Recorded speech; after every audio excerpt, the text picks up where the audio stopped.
ఆ నియోజకవర్గం తెలుగుదేశం పార్టీకి కేర్ ఆఫ్ అడ్రస్. గత అసెంబ్లీ ఎన్నికల్లోనూ అక్కడ టీడీపీ జెండానే ఎగిరింది. ఇప్పుడు ఆ నియోజకవర్గంలో టీడీపీ నేతల మధ్య ఆధిపత్య పోరు పీక్స్కు చేరిందా? ఎమ్మెల్యే వర్సెస్ సీనియర్ నేతగా scene మారిపోయిందా?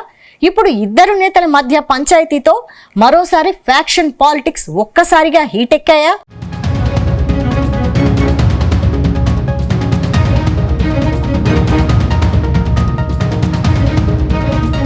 Anantapuram MLA Daggubati Prasad TDP నేత సుధాకర్ నాయుడికి పార్టీ అధిష్టానం నుంచి పిలుపొచ్చింది. ఇటీవల సుధాకర్ నాయుడిని హత్య చేస్తామంటూ బెదిరింపులు రావడంతో ఆయన జిల్లా ఎస్పీని కలిశారు. తనకు ప్రాణహాని ఉందని ఎమ్మెల్యే దగ్గుపాటి ప్రసాద్ అనుచరులపై సుధాకర్ నాయుడు ఫిర్యాదు చేశారు. దీంతో ఈ వ్యవహారంపై టీడీపీ హైకమాండ్ ఆగ్రహం వ్యక్తం చేసింది. అమరావతికి రావాలని వారిద్దరిని ఆదేశించింది. ఇరువురిని విచారించే బాధ్యతను పార్టీ నేత కోవెలమూడి రవీంద్రకు అప్పగించింది. ఇప్పుడు వీరిద్దరి మధ్య పంచాయతీ ఎక్కడి వరకు వెళ్తుందోనని జిల్లా టీడీపీ నేతలు టెన్షన్ పడుతున్నట్టు తెలుస్తోంది.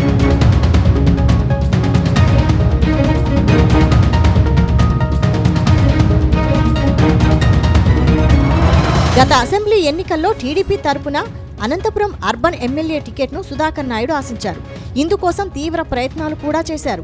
అయితే చివరి నిమిషంలో ఈ నియోజకవర్గంతో సంబంధం లేని రాప్తాడు ఎంపీటీసీగా పనిచేసిన దగ్గుపాటి ప్రసాద్కు పార్టీ టికెట్ ఇచ్చి ఎమ్మెల్యే అభ్యర్థిగా ప్రకటించింది. ఎన్నికల్లో గెలిచాక దగ్గుపాటి ప్రసాద్ తనకు పోటీ తగిలిన సుధాకర్ నాయుడు లాంటి సీనియర్ నేతలను పక్కనబెట్టి సొంత కోటరీని ఏర్పాటు చేసుకున్నారు. అటు పార్టీ పుట్టినప్పటి నుంచి నియోజకవర్గంలో పార్టీ కోసం కష్టపడ్డ కార్యకర్తలను కాదని తనకు భజన చేసే వారికే ఎమ్మెల్యే ప్రాధాన్యత ఇస్తున్నారని ఆరోపణలున్నాయి. అందుకే టీడీపీ మినీ మహానాడులో ఒక కార్యకర్త ఎమ్మెల్యే ముందే పురుగుల మందు తాగి ఆత్మహత్యకు ప్రయత్నం చేయడం పార్టీలో కలకలం రేపింది.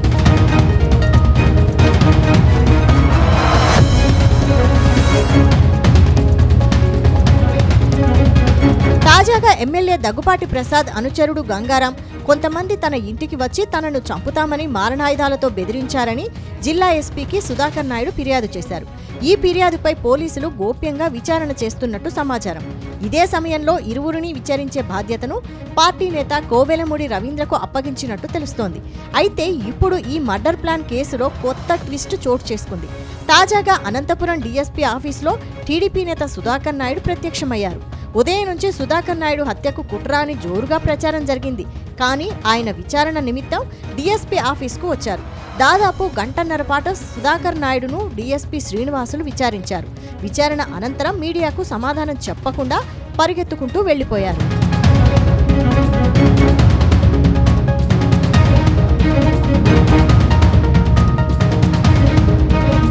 గత కొంతకాలంగా ఎమ్మెల్యే దగ్గుపాటి అనుచరులపై జిల్లా ఎస్పీ జగదీష్ దృష్టి సారించారు.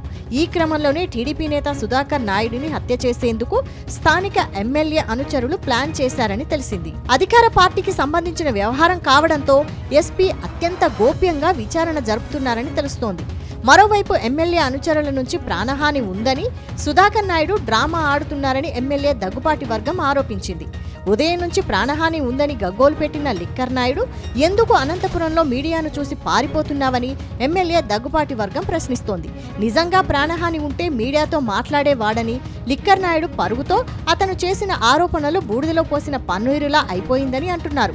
మొత్తానికి ఎమ్మెల్యే దగ్గుపాటి ప్రసాద్ ఎదుగుదలను చూసి ఓర్వలేకనే ఇలాంటి చిల్లర రాజకీయాలకు తెరలేపుతున్నారని ఆరోపించడం చర్చనీయాంశంగా మారింది.